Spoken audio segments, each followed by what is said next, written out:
Welcome to the Dividend Talk podcast, episode 76. How our early retirement plans look and where we are on the journey.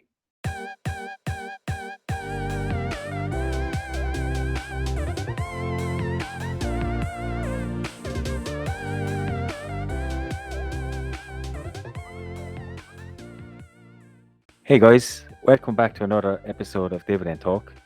This week we're going to have a little chat between ourselves about our retirement plans and whereabouts we are on the journey. We'll answer some questions from the community, look at someone's portfolio, and maybe if we have time, we might give a stock pick. All that and more. See you on the inside.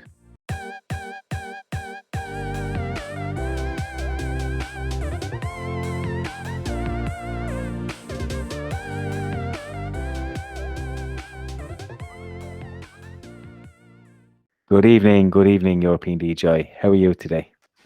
Really cool. I was really looking forward for the podcast today because I love this topic. I mean, we don't actually talk so much about our own journey from that point of view, right? Usually it's a bit stock driven or such. So it's nice to have a little bit of such a fire chat talk. Is that how you call it in English? Fire chat talk? Yeah, fire. Yeah, I think that's financial independence, retire early. That's the goal, isn't it?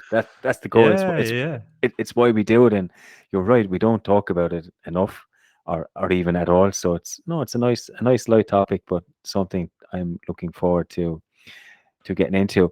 But I do have something. I know you have Allianz, don't you, in your Yeah, yeah, portfolio? yeah. I've Have you got s- Allianz. Yeah. have you seen the news? No. They are giving a commitment, which is always good, to hike their dividends by 5% each year from 2021, which is good as a dividend investor. You know you're going to get a hike for the next. I think it's up to 2024. Yeah. So you have 3 years of hikes of at least 5%. How does that make you feel? From one side, really good. But my retirement plans are based on 6% annual growth. However, the yield on cost is much better here. So I take those 5% any day, any time. Let's just hope that inflation is lower than this in the upcoming years. Yeah. Otherwise, we get Turkish circumstances here with an inflation of 20%. I mean, that would be killing our whole dividend growth plans, right? No, but 5%, Allianz, decent company, still a good price, I think, around 20 euros. So, I mean, yeah, I'm really happy with this. It's nice to hear when companies do this, right? And in Europe, they do this more often. You don't Yeah, really hear this in the United States. yeah, and it gives you that sense of stability. And I have to say, this dividend commitment is does not include. So they're still going to have about 12 billion euros left over, excess capital for share buybacks or acquisitions. So there's still money. You're still going to get value. It might not hit your 6%, but just you're going to get it maybe in your share price going up. So it is. I think it's quite a It's smart because what they will do then probably they will probably decline the share count by 1.5 to 2% per year. yeah So plus 3% growth in absolute dividends that they need to pay to shareholders. It is really smart, right? So they're paying 5% more dividends, but probably half of that will be almost funded by share buybacks, yeah which is clever, and it just creates a bigger chunk of our how is it rights on the company, let's say, right, as a shareholder. yeah.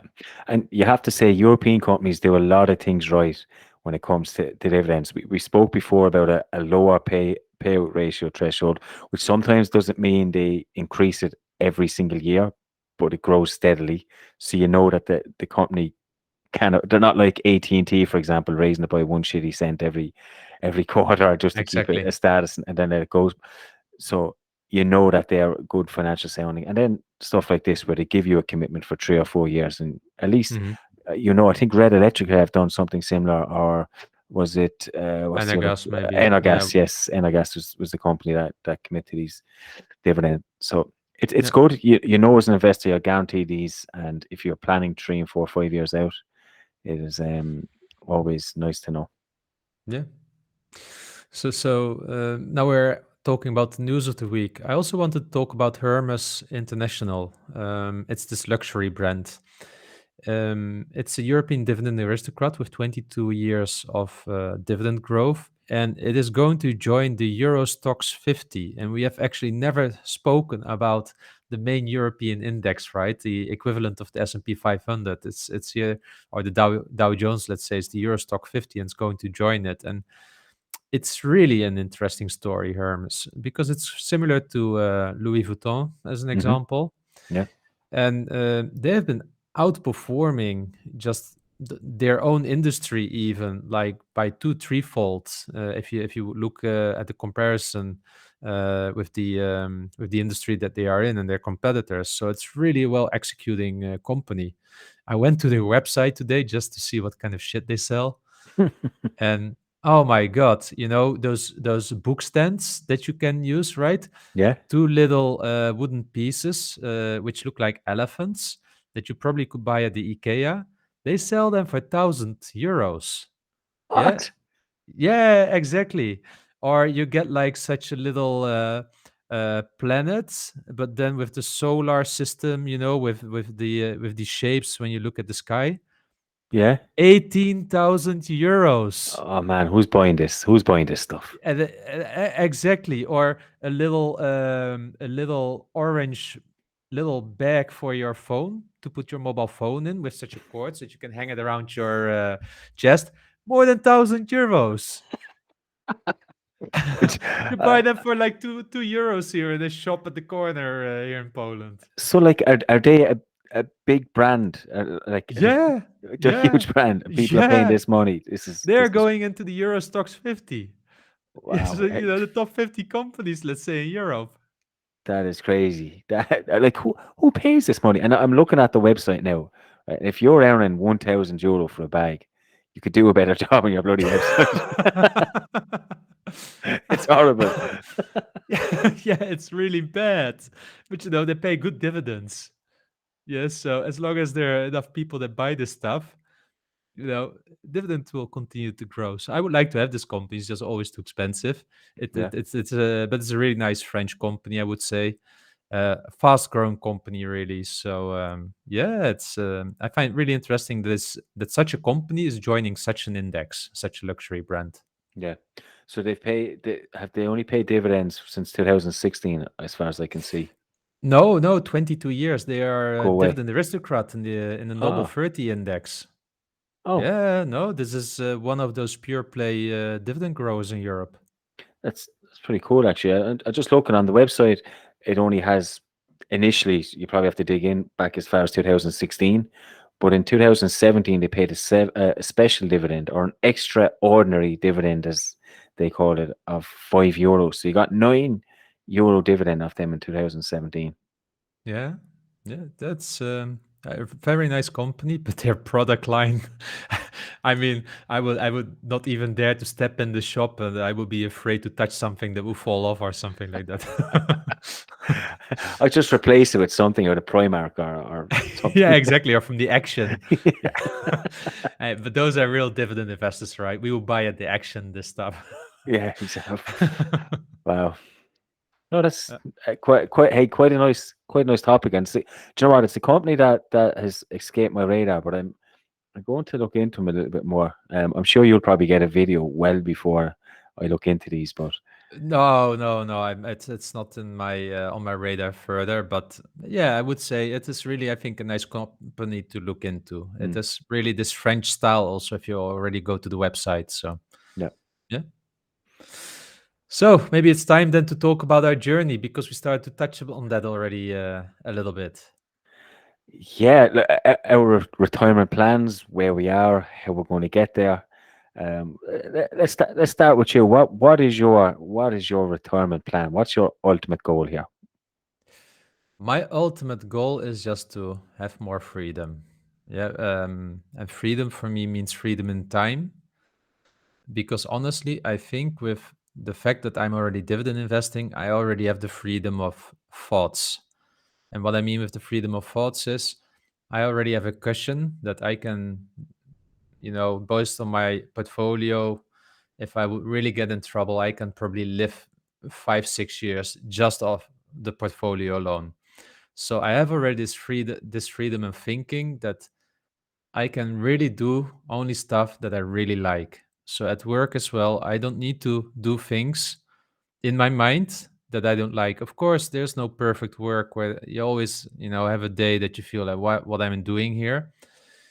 But it liberates me so much, right? This freedom of thinking. So what I'm really now still trying to achieve is freedom of time. I don't have that yet. And freedom of time means more like that I really own my day. And I don't own my day yet. And for me, this is mentally really important. So it doesn't mean necessarily that I would stop working.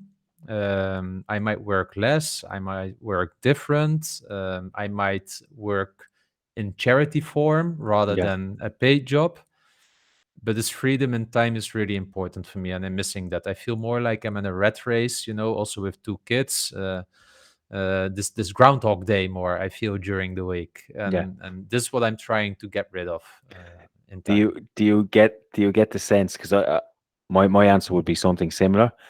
You might guess that engineer my freedom, but do you ever feel like there's more to life where you're missing out because you're stuck in work all the time? Yes, I always yes, I have that have this feeling. feeling. I have this feeling, and for instance, one of these things where it really comes becomes present is that I love Europe. Actually, I love traveling. I love Mm, city trips, but I don't like them just for a weekend and to get drunk or something like that.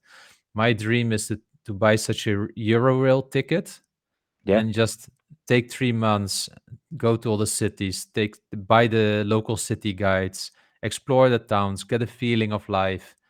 Europe is so beautiful, and I'm not talking only about West Europe. I'm also talking about Central Europe, Budapest, Prague, even Romania, right?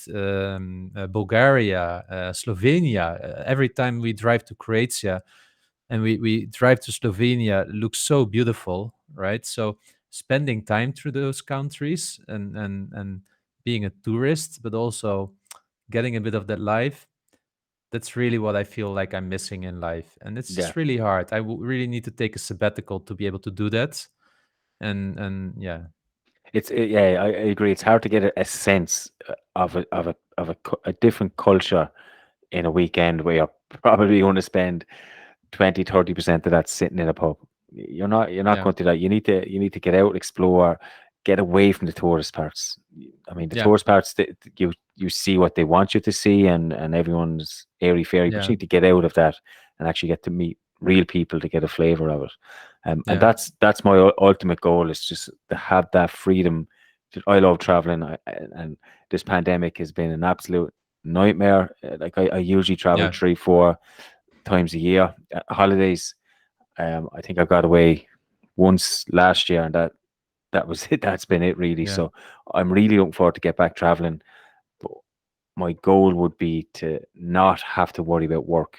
I could have enough money to Exactly. travel and do what I have to do. Yeah. And then how is your wife thinking about this? Is it similar for her?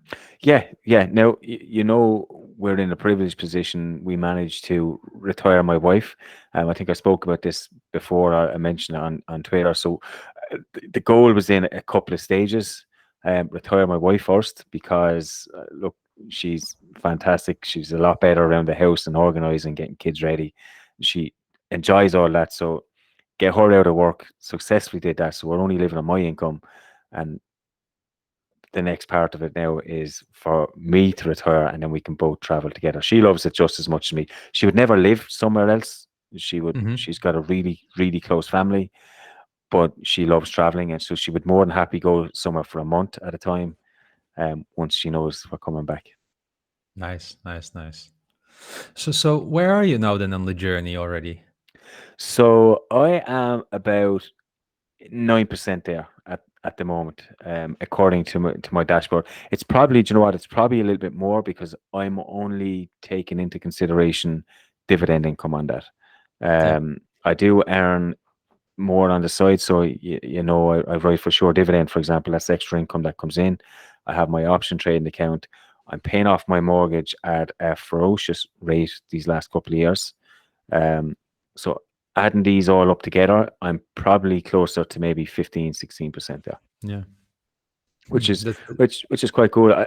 I believe that I will get there by the time, I'm in my fourth decade, so I'll be early 40s. I should reach my goal. Yeah, so I'm 40, just for your information. So I still have quite some time to go. But this is really cool because you just started like 2, 3 years ago, right? Yeah, yeah. Start And start that's start amazing.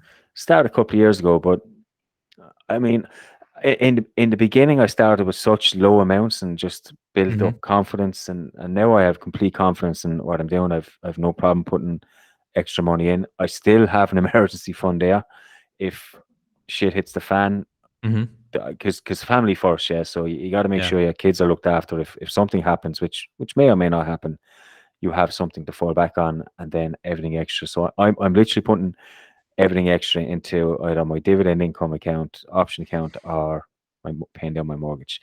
I, nice. I I I live a simple kind of life now. Really, I mean, I don't Yeah.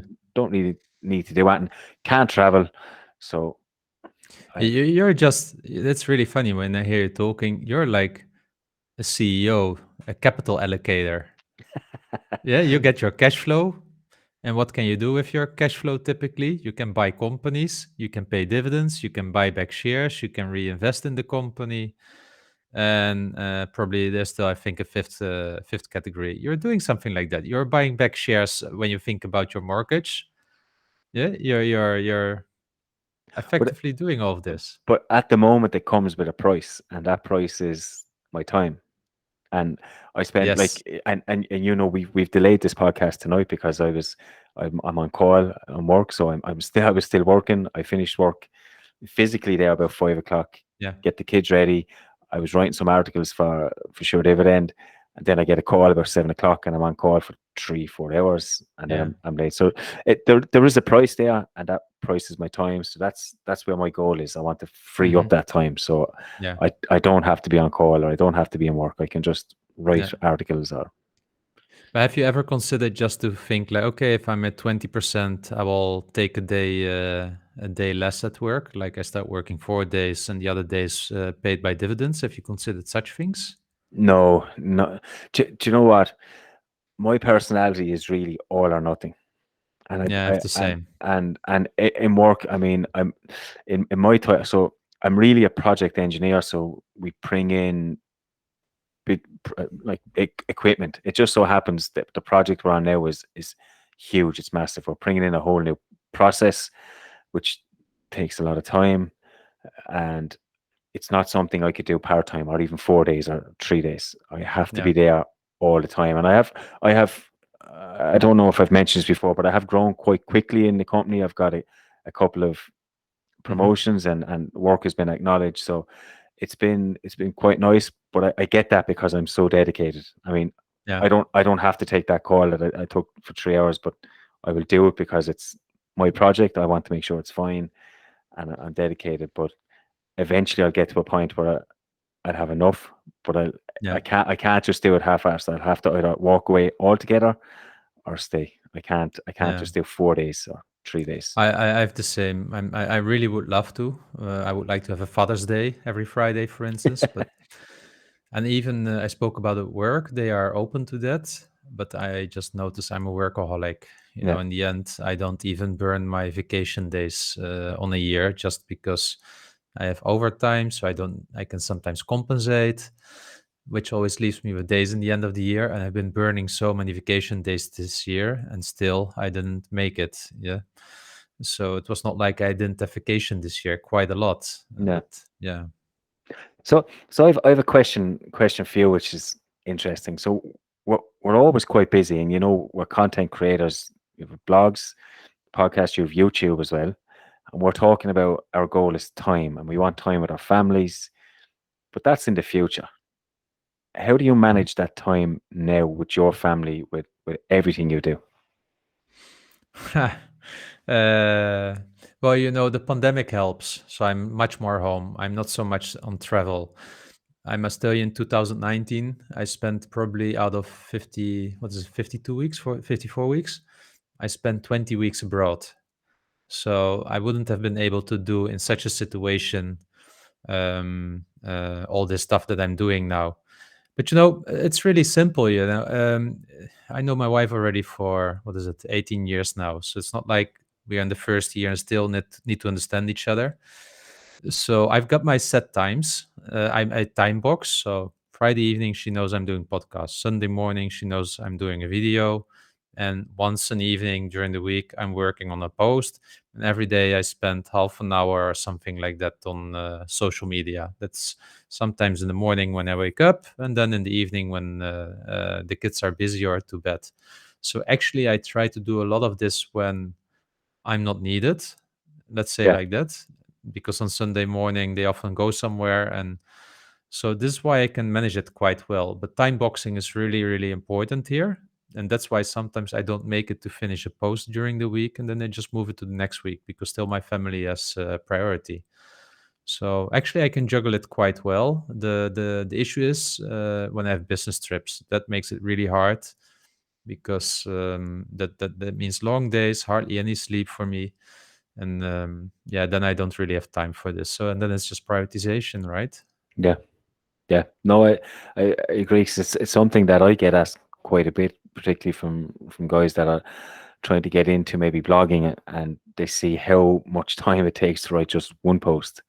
Yeah, Let alone write them every Sunday or every week for 2 or 3 years, which is a huge time commitment. But I think you're right. I think prioritization is key, and I make a point of never missing any of my son's training matches exactly, or training or exactly. matches, no matter what work, Yeah, podcast, anything weights. I go to that first, and they have that time. And in the evenings on the weekend, I give them time as well. But like you, I do most of my stuff at night when yeah, when my wife is watching the worst shit you can think about on the TV. But yeah, she enjoys watches that. I'll sit there. We'll have tea together. I'll happily sit there on the laptop. We can yeah, talk, but I don't need to. I don't need to be totally present. I can type away, and if we have something to talk yeah, about, but exactly. it's nice. And where are you now then with your savings rate? Because I think the savings rate for many people is really to get to early retirement is probably in the first 4 or 5 years even more important, Mm. the savings rate, than the dividend income and dividend reinvestment. So how are you doing on that one? And how did you get to the point of where you are now with your savings rate? Yeah, savings rate is not something I actively track, but if I was to look at it, it's quite high actually. What it would be if I include paying off the mortgage and what I invest, and then what we save for like holidays here, and we have separate different accounts. So I actually read a book, and my wife doesn't really like finance books, and she's not into that at all. But I don't know if you've heard of the Barefoot Investor. No. He's an Australian guy. The book is brilliant. It is in plain English that anybody, even if you have no interest in finance, it, it will really get you like involved. And I asked my wife to read it. I pestered her to read it really, and it took a while, but she read it from start to finish, and she loved it. And he talks about setting up different accounts. You have a Smile account that you can use for, I don't know, treats and all these Hmm. different accounts. And she actually went off and set up all these accounts. And not only that, right, that's amazing. She has all her friends doing the same now, and but she's excited telling them, and she's just Yeah. getting involved. And look, she might not be investing, but this is her way. This is her way Yeah. of getting involved. And all, like, I never have to, when we're going on holidays, I never have to worry about, do we need extra money, because she has this account. She tells me how much we put in every week, and we go on holidays. There's money there, and she looks after that. She looks after the bills, and she has her own money to her own thing. So, but I think it's just, I think it's really good to do that. But in terms of saving rate, I don't track it. I really don't. I just pay. I have a set amount that goes into my investment account. We pay off as much as we can off the mortgage, and then we have fun. Now, if we have stuff on, like if we want to go for dinner, nights out, Yeah. weddings, we obviously won't pay off them as much off the mortgage, so it Mm. won't matter. So it will fluctuate, but I would Yeah. say I would say we save at least 40%, but it's probably upwards of 60. I would say. Yeah. Wow, that's really really amazing. Mm. But honestly, we live such simple life. Like I can't understand. Right? We have people, we have friends, we have family that make a lot more money, and we know they do than what we do, right? And they're always broke, and I just don't understand what they're doing with the money. I really don't. Well, I Because we, think they are probably using products from some of the dividend aristocrats and such, right? Because they buying are bags able. off Hermes or Yeah, exactly, and that allows us to pay dividends. Think about credit card debt and everything. Once mm, you get into this cycle, it's really hard to break from away from it, and a lot of money leaks away back into high interest, right? Cars as well. I mean, for me, a car, we have two at home. I yeah, bought them once cash. My own car is now almost 10 years old. I will drive another 10 years with it. Hardly any maintenance required for this car. yeah, So as long as it continues to drive, I don't mind being the idiot with the oldest car on the street. Yeah. So, I always say, as long as it looks good from the inside, it's fine enough because I don't see the outside when I'm driving. yeah. No, I agree. We've one car, and actually, now you say it, all my friends have two cars, and they have new cars or SUVs Yeah, or yeah, and big cars. We have one we paid for in cash. Bought it yeah, last year after we had the one before that we drove for 10 years, drove it into the ground. We'll do the yeah. same with this one. We'll just keep driving it until it Exactly, stops. exactly. The same for us. It's the only asset that has continuous depreciation. All the rest that I typically have in high value, like a house, like my wife, it's all appreciating assets, right? So And what's your savings rate like? Is it my savings rate, I will do the math at the end of the year, right? yeah, Last year, I think it was around 57%. I got some salary increasement at the end of quarter one, plus some additional. So I think I'm above 60% at the moment. But it will go down, I think, per January, because in Poland they're introducing new tax law. And I calculated that I will get 8% less income wow, per January, and lower income people will have a lot tax free. So they are really shifting some wealth from the higher earners to the low earners. So yeah, that will have quite some impact, I think, on my savings rate if nothing happens from a company point of view. yeah, that's quite a decrease in 8% in one year. They usually gradually build you up to that amount, not Yeah, no, one they're swing. doing it quite, also quite effective. I mean, honestly, I think they're doing the right things. Yeah, Yeah, because there is a wealth gap here in this country. If you're at the bottom of society, it's poverty, in my opinion. yeah, So it is good that they do things. I think many people don't like it in Poland because it's driven by a certain Catholic uh, political nature behind it. For instance, if you have four kids, you get really lots of benefits, and there's a strong incentive in making kids in this country. So, there's a lot of polarization here in politics, but generally, I'm supportive to getting these people into better conditions because it might also reduce the pollution here and these kinds of things if you make the bottom more wealthier. yeah. And right, okay, we spoke about our retirement plans and freedom. We both have young families. Have you considered, is that in your plans, like putting your kids through college, for example? I don't know how expensive it is in Yeah, it's Poland, not expensive here, but my son just turned 10, and he told me he wants to go to Harvard.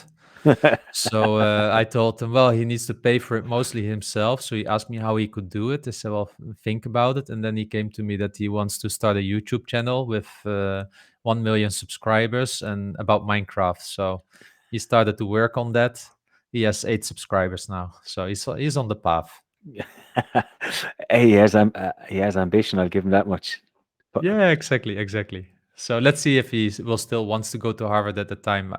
It's not something I'm supportive of because of the pricing there. mm, But if he wants to go to a business school, I will be supportive, of no, course. no. So, Yeah, you know what we did with our kids? We set up a brokerage account for them. They pick shares and companies, and they're going to use yeah, that as their college fund. My oldest son doesn't. He said he doesn't want to go to college. He wants to set up his own business and do whatever. But yeah, I mean, he's 11 now. A lot can change yeah, in that time. So we'll be supportive, but we really want them to feel like they've done it themselves, yeah, even if we were in behind supplying the money into that account yeah, for them. he's going to feel like he's done it himself.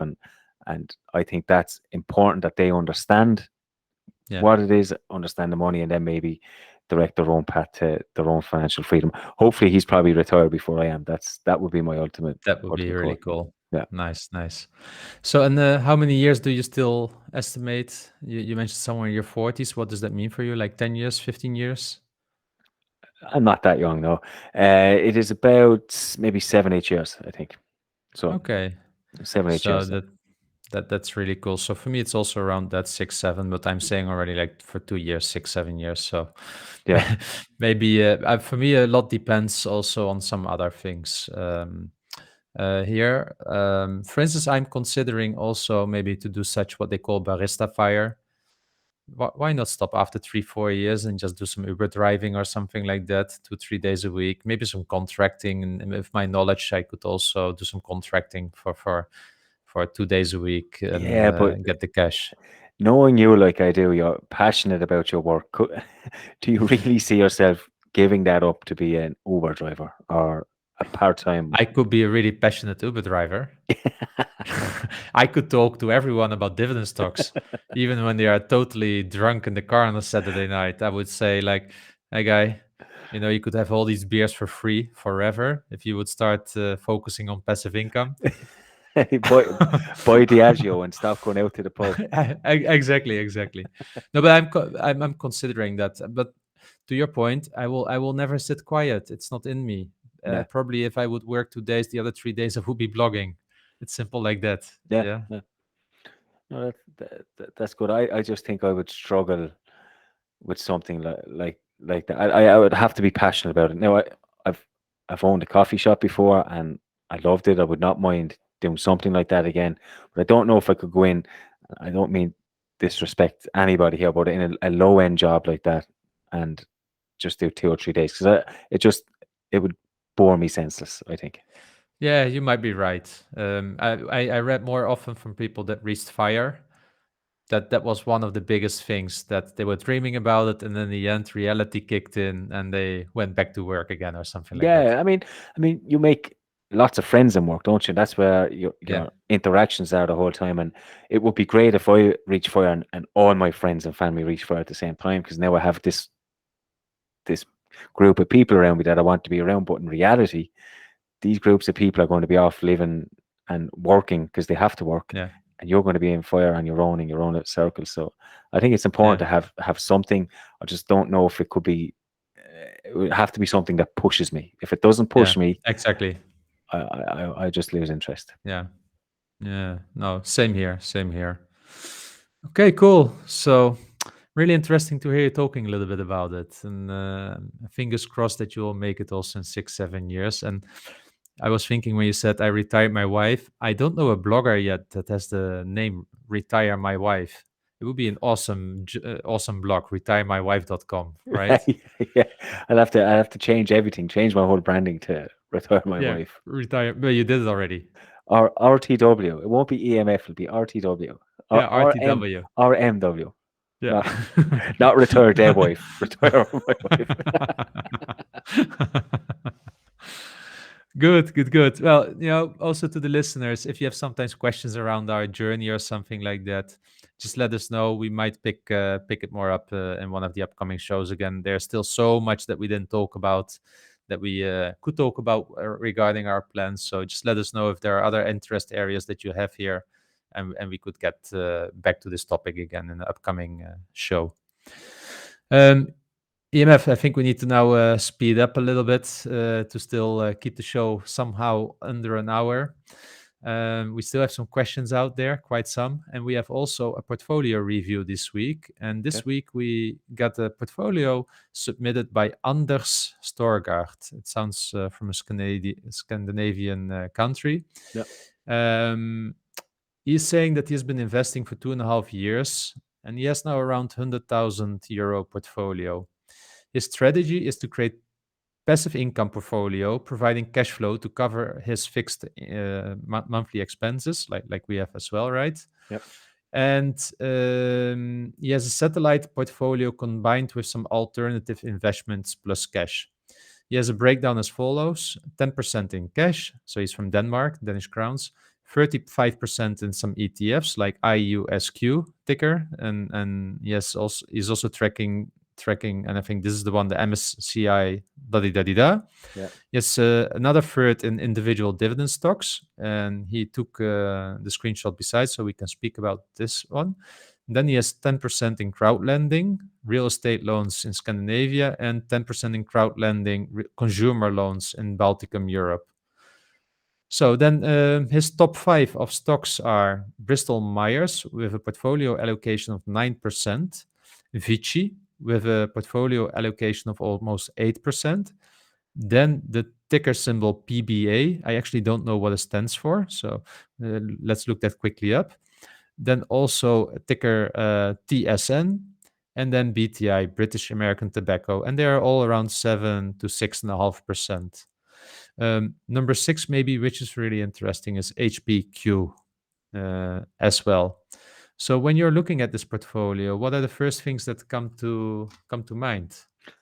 I mean, just even before looking at the portfolio, his allocation is quite defined, isn't it? And this guy, Andres, knows exactly what he's doing. He's not put all his eggs in one basket, which is when you read the books, this is what they tell you to do. And I think it's really good. He's got a lot in real estate, crowd lending. It's something I've tried before. I wasn't too comfortable with. I know there's risks in that. I'd much rather buy REITs, for example, but they can work and they do pay out some good returns. ETFs, which, as we said, we recommend for most people if you don't want the individual stocks, and having money in cash on the side is essential. So I think he's got a really, really nice plan, and that looks really good. In terms of his portfolio, there's some names there that I do like. Bristol Myers, obviously. Vici is a property group, I believe. It's like a REIT. Las PBA. Vegas. Um, PBA is, I don't know them either, but it's Pembina Pipeline Corporation. I look, It's a really a high yielder. yeah, but it's oil and gas. It has, Yeah. but looking at it, it's oil and gas, maybe infrastructure around that, so you can see why. And then BTI thrown in the top, which is another high yielder. So there's a lot of high yielders in these top couple of positions. But even though they're high yield, I don't see any real risks with them. I know British tobacco, it's a declining market, but I think it's a really, really nice Really good top. value play. Yeah, I think so. And looking at some of his other companies, he's got Intel. I know you're not a fan, but uh, I think Well, that's not what I'm actually. you're turning. I'm. You're turning. Yeah, I was not a fan with the former CEO, but what the Yeah. new CEO is doing, I really like this guy. So I wouldn't be surprised if I become an owner in 2022 at the right price. Oh, we'll see. We'll see how that one goes. Yeah. He's also got CVS, which is a competitor Hmm. to Walgreens, and honestly, I think CVS is another really good company. The only problem for me and why I pick Walgreens is they have a static dividend. Um, they are trying to pay down debt first, and then when they get that, they'll probably start raising the dividend again. But it's a really nice company. They Yeah. got realty income again. Who doesn't have realty income Yeah. in their top? I think it's a really nice, thought out, spread out portfolio. HPQ interested you a little bit. Yeah, HPQ. I mean, this is a stock that people think about still about faxes, fax machines, and everything. And this stock is just killing it over the last weeks. It was so undervalued. I was actually eyeing it. I wanted to maybe enter a position there because Yeah, of mainly because of undervaluation, but it started to pop already. Also, a massive dividend hike, I think, last week. So yeah, this was a really nice pick from him. And I'm sure he got it before there. So this stock is really doing well for him. Generally, I really like his portfolio. I like his diversity across asset classes. He was also on Facebook. He got some questions on the crowd lending part, so he clarified a little bit there that he's also leaving Mintos and maybe reduce a little bit the real estate crowd lending there.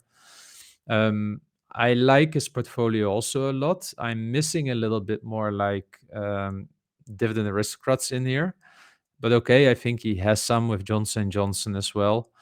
I'm just missing some of those reliable classic dividend growers. Yeah, because with some of these, for instance, with PBA, the pipeline company, we know that such a toll gate system is not a given, right? When there is an oil shortage, and you might get some dividend cuts here. Um, Even though I think actually that the risk of dividend cuts is rather low in this portfolio if you take the portfolio as a whole. Yeah. What I'm just missing is European companies. He's from Denmark. No, how you say it, Novo Nordisk in there or something like that. High grower, also dividend wise, really solid companies. So I'm just missing some European companies because this is all US dollar dominated. And I don't know if I think about the next 10, 20 years, the strength of the US dollar, China now being the biggest economy in the world. I'm not so bullish on the US dollar from that one. Also, the US dollar is really connected to the oil price. If in the next 10, 20 years, oil becomes less important somehow to society, then yeah, I don't know what it does to the dollar. And if you're then 100% in dollars, I mean, if this is supposed to be a long term portfolio, I personally would also diversify a little bit more in currency here, but it might already be via the crowd lending and such that he has more euros in there, or the ETFs. If you were to pick one European company to fit in there, who would you pick? So I'm not looking at valuation, just assume that this stock will be in the right value in the upcoming year. I would pick Novo Nordisk just because it's Danish, close to his house, and it's a rock solid, really great company. I would really try to catch that one. Yeah, Novo Nordisk. Castellum looks like it would fit in there as well. He Oh, seems yes. to like a lot of REITs, and even Fresenius is probably another one. Fresenius. Yeah, Might be another will one. fit in there. Just looking at the structure of what he has, they might fit in nice. But no, I'm impressed. It's a nice portfolio, but I'm even more impressed by his actual laid out goals and how he has everything laid out. I think that's Yeah. really He will important. get there quicker than he thinks. He's getting there quicker than me. He's 2.5 years Yeah. in, and he's flying. It's good Yeah, stuff. exactly. So well done, Anders. I don't think we could share a lot of new stuff with you, but I hope even just a confirmation is already really helpful for you that you're on the right track. So thanks, Anders, for submitting. If there are others that also would like to have us look a little bit into their portfolio, just drop us a note on Facebook or on Twitter or via email, and we'll consider it for the next show. So let's go quickly to the listeners' questions. We need to do a lightning round, looking at the time.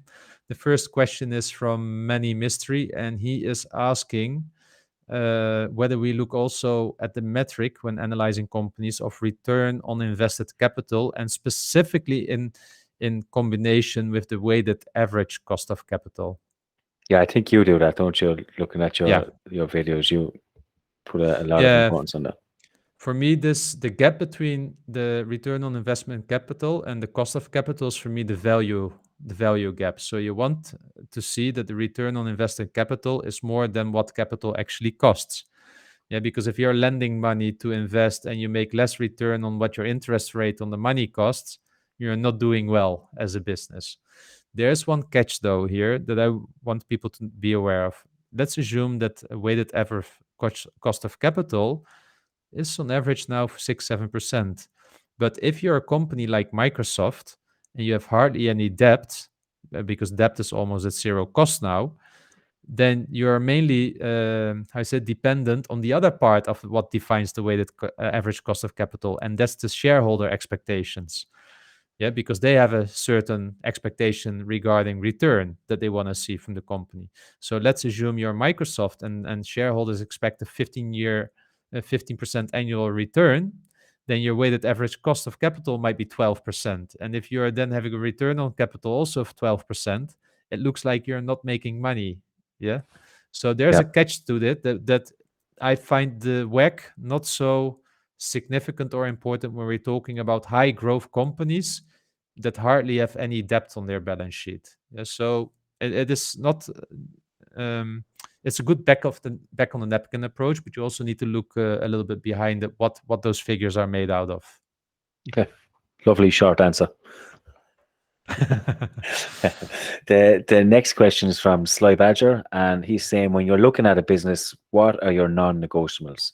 Not talking about a dying business, but generally things like debt too high, dishonest management, etc.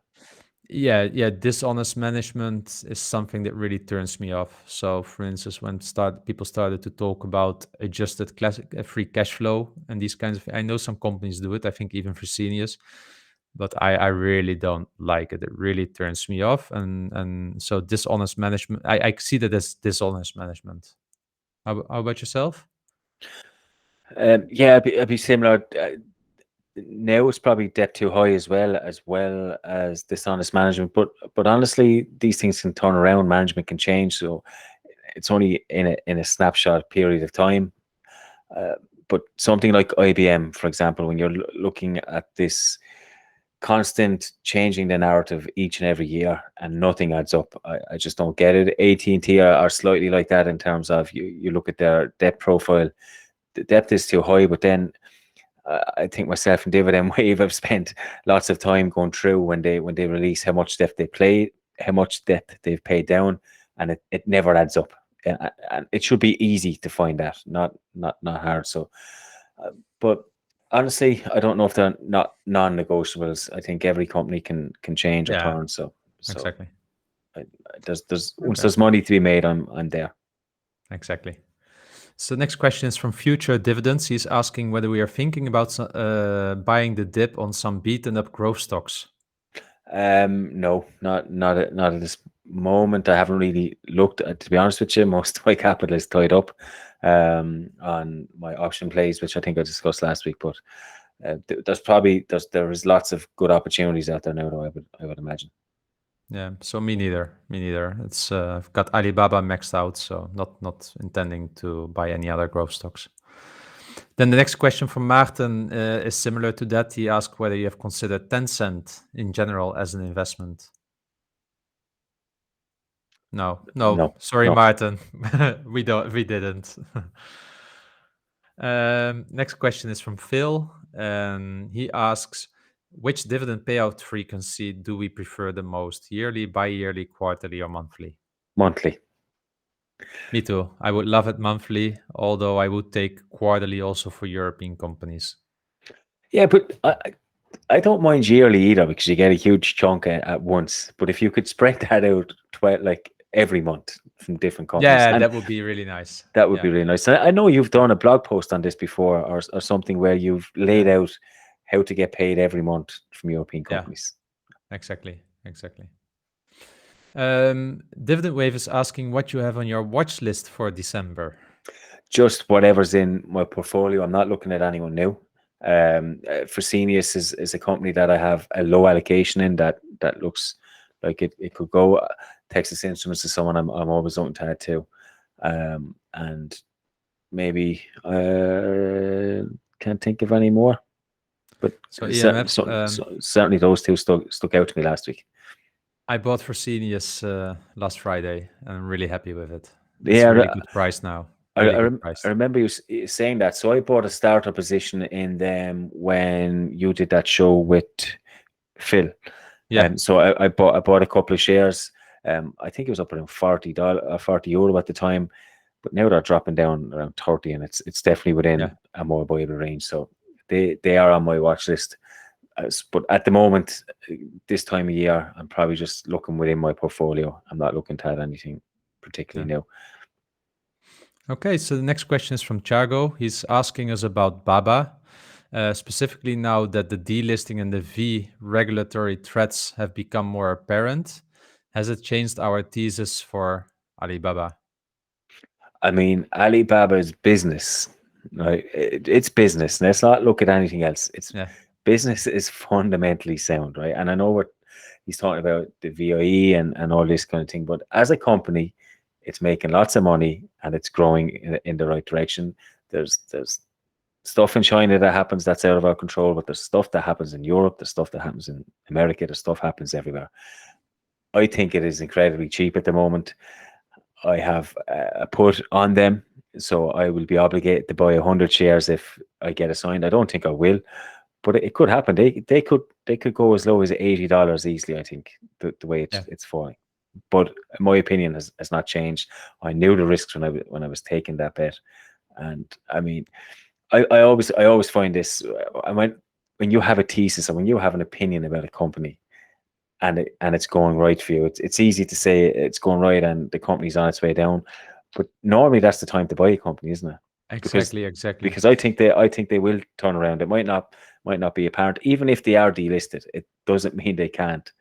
Their share price on the Hong Kong exchange, for example, can't Yeah. go back up. Exactly.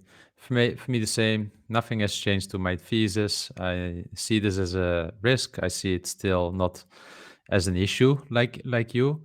For me, it lies for 3 years on the shelf. I have maxed out my position already on Baba. I will not be buying more. In 2024, I will look back at it and then I will see what it has done by then.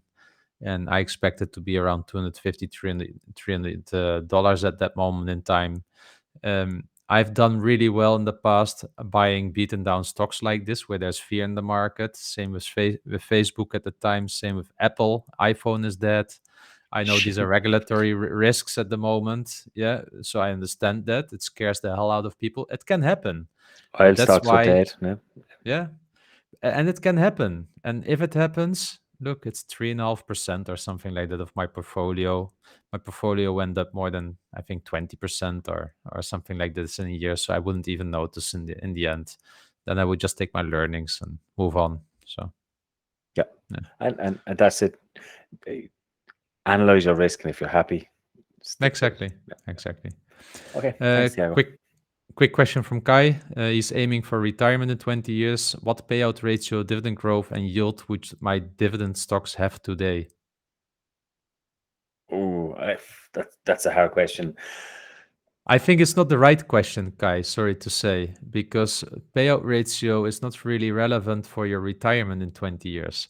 If you're asking what your stock screener should show and which companies should have like a margin of safety, yeah, you want to have in general the lowest payout ratio, still the highest yield, and you would like to have super duper dividend growth. What I can say, Kai, what I will do on Twitter, I will just reply my retirement calculator to you. Use this Google Sheet. You can calculate yourself what you need to be able to retire in 20 years. In general, I can say if you're able to save 50% of your money invested in dividend stocks with a yield of 3.25%, at the annual dividend growth of 6%, you will be able to financially retire and cover your expenses in 15 years. So that's the math, and this should help you. Cool. Wolf of Harcourt Street has asked us, "Are we buying any dips this week?" And I love that gift that he's posted. Yeah, I bought Bristol Myers on Monday Oh, at $55. I'm really building nicely a position into Bristol Myers at the moment. I'm really enjoying this stock, and if it dips to 50, I might buy some more. sweet. And Dermot is the last question, and he said, "Thanks for your feedback last week. Given the current plunge in growth stocks, are there now any on top of your watch list due to lower valuations?" I think this was similar to Yeah, one we got no, before. no. Okay, but it doesn't mean it's not a good time to buy growth stocks. It probably is. We're just probably not the two guys to tell you. Exactly, exactly. Good. EMF. A long show, but I really, really enjoyed this one. And I know we talk a lot even about our journey and still learned some new stuff today. So thank you so much for this.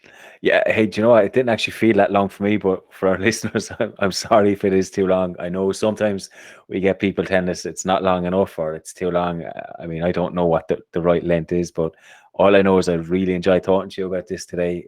I had great fun, and as you said, you learn a lot. And look, it's good to have a nice, relaxing topic. Sometimes I know we can get deep into numbers, we can get deep into earnings and stock picks and all this. So this was a nice relaxing one, and I probably need it because my brain was frazzled today before here. So Well, then all I can say is I wish you a great weekend. Don't think too much. Don't use too much alcohol either. It kills your brains. And see you next week again. see you next week, and thanks to all our listeners, and see you on the outside.